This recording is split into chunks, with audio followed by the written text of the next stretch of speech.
Hello, everyone. This is Allison, and this is the promise on writing in your ICD-10 manual.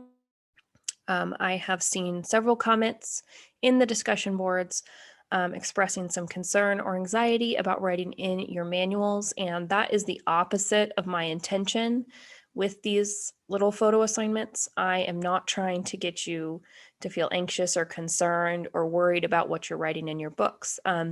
These are actually assignments that are designed to encourage you to take advantage of the opportunity to write in your books.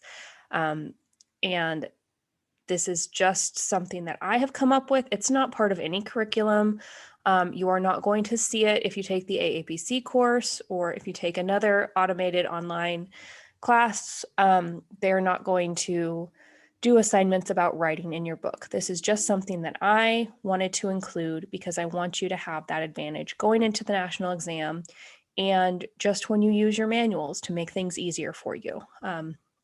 We do not want you to memorize anything going into that national exam. We want all the answers to be right in front of you. So all you have to learn is how to find them. So with that in mind, what are the purpose of notes? So notes in your manuals can help you code more accurately, more quickly, and with more confidence. How are we going to do that? If you have a complicated situation that you're coding and it involves a lot of different guidelines or steps, yes, you have the guidelines in there, and for sure you can go read them, and you should. But if you have written yourself notes, you will know, hey, this is the order that I'm going to need to sequence these codes in. If I'm using this code, I will definitely need to use this other one.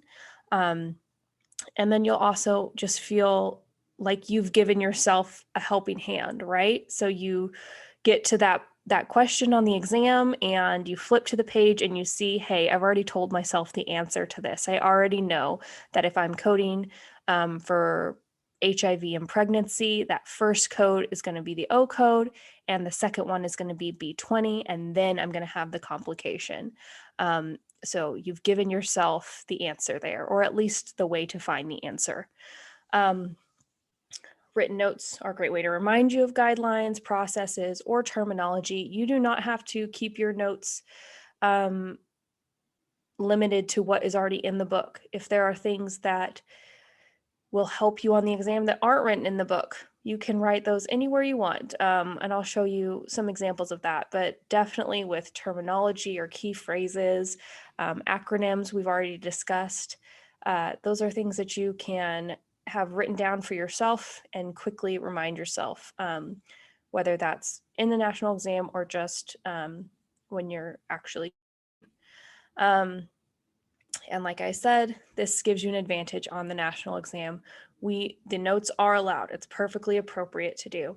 And so we want to give you that advantage. We want you to walk in there feeling like, hey, not only do I feel confident in my ability, if I ever feel a little insecure, I've written myself hints and notes and tips that will help me at least get a little bit closer to the right answer. Okay, so what are the rules around notes in the national exam? So the national exam, they will let you have anything you want written or highlighted in your books. You can use ink, pencil, marker, anything like that. They don't have any limit on what you can write with. So feel free. You've seen me use highlighters left and right, and then also pens. But you could use whatever works for you. Notes must be on the actual pages of the book. You can't staple anything in there. You can't tape anything in there. And you cannot bring separate notes on the exam. You will be asked to fan your pages and shake your book to prove that there are no loose papers in your manual. And I'll show you when I go to the document camera what you'll be asked to do. So some tips for quality notes. You've seen this in other videos that I've made. Make yourself a table of contents for your main notes. Obviously, if you write a little guideline somewhere in the tabular, that's only applicable to that code if you use it. You don't need to write yourself a a note in the table of contents. But if you have written on a blank page a bunch of different surgical terms, then yes, write that page in your table of contents. You're going to think that you're going to remember, but when you're stressed out, you will forget. On the national exam, I had pages of notes in the back of my other manual, the CPT manual, just about evaluation and management and leveling, which we'll get into later. And I completely forgot that I had that written down in the national exam. So that probably would have helped. It would help me feel more confident. But, you know, it is what it is. So if I'd had a table of contents, I probably would have felt better about that. Another great tip, I guess, is to write legibly and avoid pencil. You can use pencil, of course. Like I said, it's not against the rules, but these pages are pretty waxy and pencil does tend to get wiped off or just get really dull and difficult to read. Use a consistent format whenever possible. You know, arrows and bullet points and things like that. Don't write yourself long sentences that will take you longer to read than just finding the answer. You can use highlighters, arrows, large print on the actual tabular pages to make yourself notes. And you've seen me write really big notes at the very top of tabular pages because there's not a lot of space once you get into those really packed pages in the tabular, but you can definitely still find ways to write yourself little notes or hints in there. So what should your notes be about? And this is the $10 million question. Your notes be tailored to what you find most helpful. There's not an official list of what you need to have in your notes. It's going to be different for each person. If you have a lot of experience with coding, you might only want to write notes explaining some of the guidelines, helping you quickly by those codes that you're going to use over and over again in your specialty. And but if you are brand new to coding, if you just had medical terminology and are still a little rusty on it, you might want to have some notes about medical terminology. You might want to have notes about patient positioning. You might want to have notes about those acronyms, HIPAA, AMA, anything like that. You might want to have notes about those things. So it's really going to depend on what your needs are. You should focus your notes on the things that you struggle with. If you have a hard time remembering something, don't try to remember it. Write it down. That's what those guidelines are there for, is so that you can write in your book. Use notes to help simplify the guidelines. If you are struggling to figure something out, work on it, figure it out, and then the minute you understand it, go and write a simple note to yourself about how to do that challenging thing. And you should use notes to direct you to frequently used codes or codes that are used together. We talked about sepsis and severe sepsis, and I just gave you the example of HIV and pregnancy and how to sequence that. So you should definitely use notes to direct you to things that you're going to use together or use often. Because why give yourself more work, right? Okay, so here are some examples, and I've just taken these from other video announcements that I've done or other things that we've talked about. So these are not things you have to have. These are just examples. If you find them helpful, feel free to copy them exactly. Feel free to change them however you want. It's up to you. It's your book, right? So these are the notes that I had from that that presentation on symbols and conventions. So you can feel free to use those if you'd like, if they are helpful to you. If they're not helpful for you, if they are not helpful for you, don't waste your time, right? Don't put those in if they're not going to help you. Medical prefixes and suffixes. This is something that I had in my manual just because I hadn't taken medical terminology in a really long time. And so it helped me to remember what these different things were: ectomy versus otomy, hypo versus hyper. And this is in no way exhaustive. This is just a really short snapshot of some of the more common prefixes and suffixes. But you can definitely expand on this list and use this just as a jumping off point, okay? So that might be something that will be helpful for you. If you are great at medical terminology, this likely won't be helpful for you. You also might want to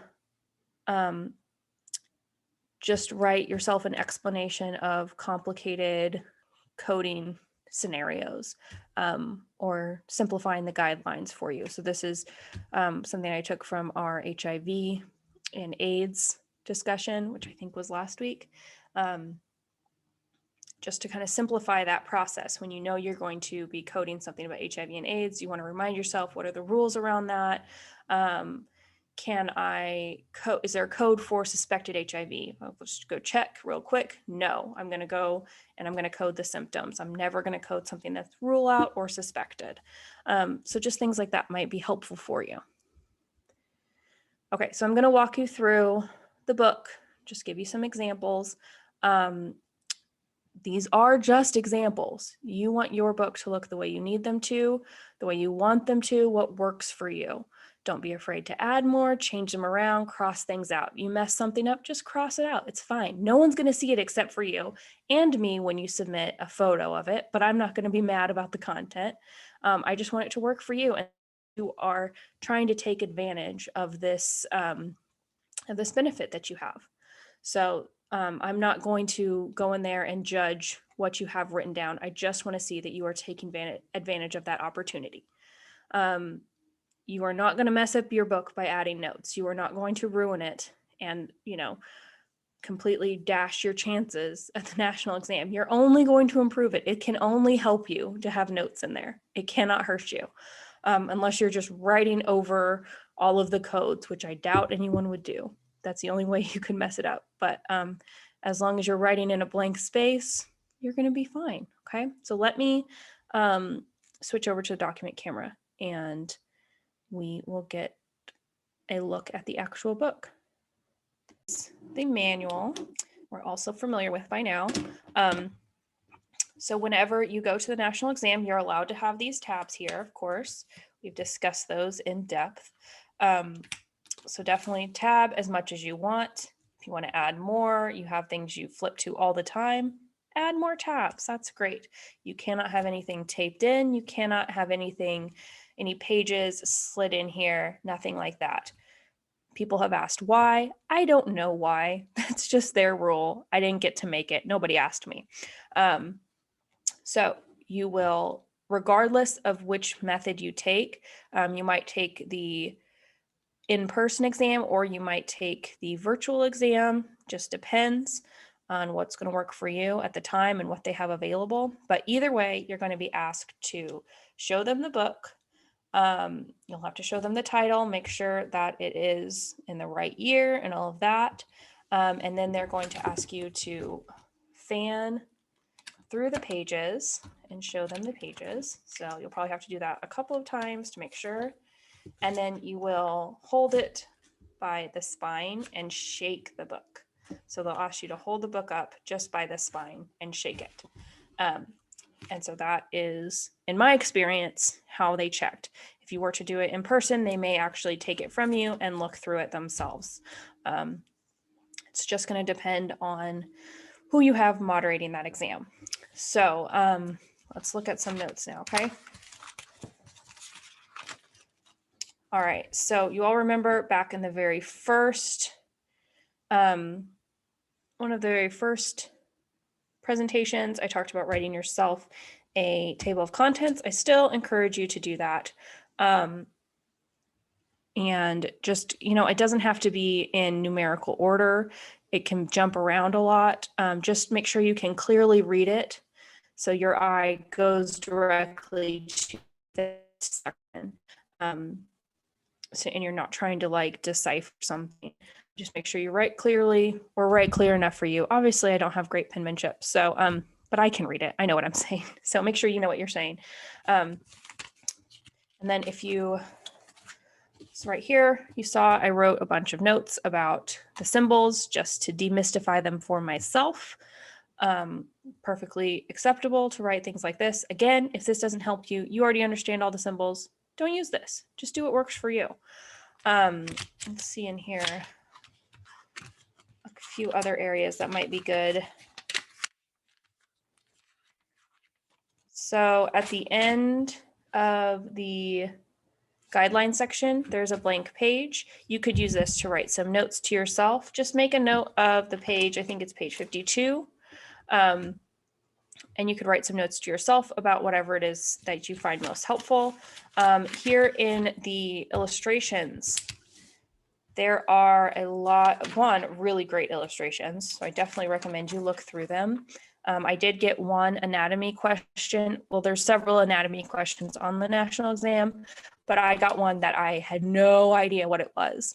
And luckily I had these really great illustrations to look at, and I was able to find what it was. And it was asking like the location of a certain gland. And I was able to find that just based on these illustrations. So they're definitely useful. Here on page 69, I've written some medical terminology.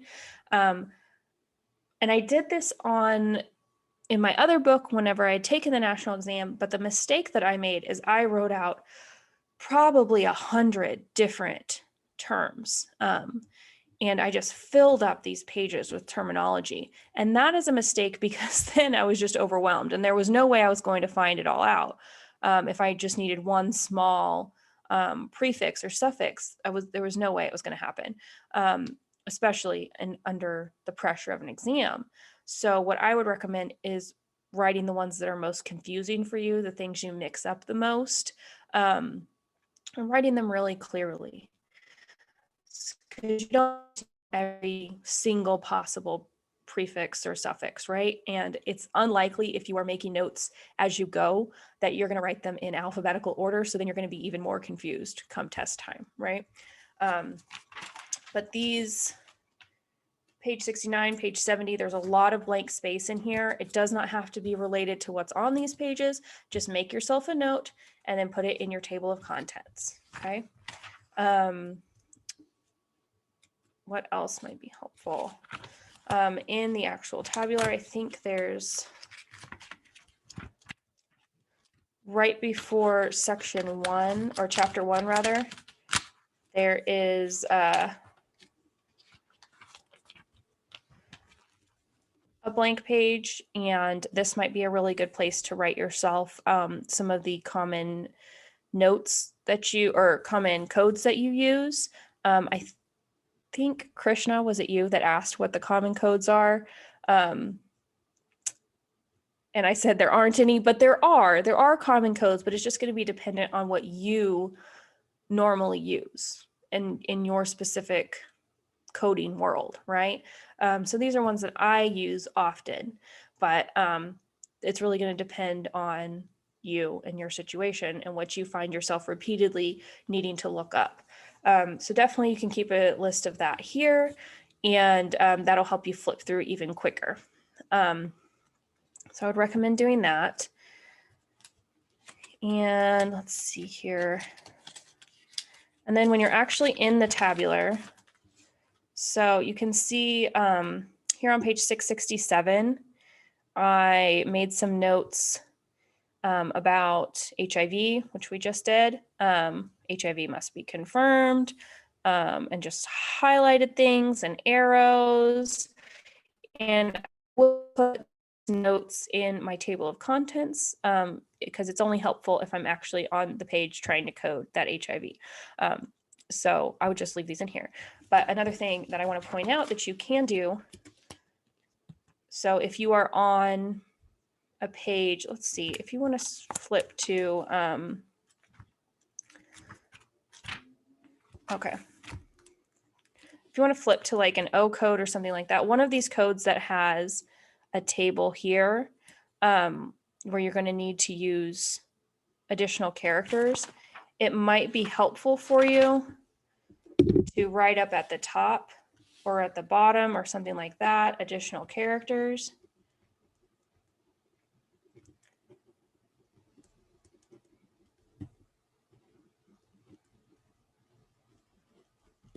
And you see how big I wrote that? I'm not being dramatic or just careless here. This is because when you're flipping through to look at these codes, you really want something to catch your eye if it's super important. And if you've got the space, go ahead and write it. If there's something else you want to write, here's a great space right here. You can make a little arrow and direct yourself to a note that you're going to make for yourself. All of that is perfectly fine. Highlight away. Guys, see, I'm not shy about it. I'll come in and I will highlight a whole section if I need to. It's not going to mess anything up. You will be fine doing that, okay? But I would definitely come through and try to find blank pages and spots that are going to be convenient for you to flip through quickly. And like I said here, spaces like this is all wasted space that you can use as much as you want, okay? Here's more here. All of these are great spots just to write yourself notes about what's going to work for you, things that you find helpful. And point out things throughout the lectures that I hope that you'll find useful and want to apply to your preparation for the national exam. And this is a great place to write those notes to yourself. At the back, there are a couple of blank pages, fully blank. And these come after page 1591. And those are great places to write yourself anything that you find helpful. The more complicated scenarios that we get into, the more difficult combination codes, find a way that quickly explains it to yourself. Come and write it down, put it in your table of contents so you remember. Something I was going to point out here is this is where COVID is. In case anyone's interested, you can go look up how we added COVID codes this year. So, but otherwise, I just want to really encourage you guys to put in there what works for you. Again, with that assignment, I am not going to judge you based on the content of your notes. I am just verifying that you are taking advantage of this, that you are putting notes in here, and whatever works for you. Even if that's just remember to use the alpha index first, then that's fine. Whatever works for you, I'm going to switch back over, but I don't think I have anything else about this. Right, so that's all I had on this. If you have specific questions, concerns, as you are working on writing notes in your book, feel free to reach out to me. We can talk about it one-on-one, or you can put it in the discussion and I can give you more examples, but I really want you to just tailor it to what works for you. I would recommend if I say, hey, this kind of thing is on the national exam and you know nothing about that thing, then definitely go look it up, research it, figure out the main bullet points and put them in your book, right? Anyway, I don't want to belabor the point. This is not intended to cause you anxiety or be a big stressor in your academic life. This is really just intended to help you. So thank you all for your patience and let me know if you do have questions.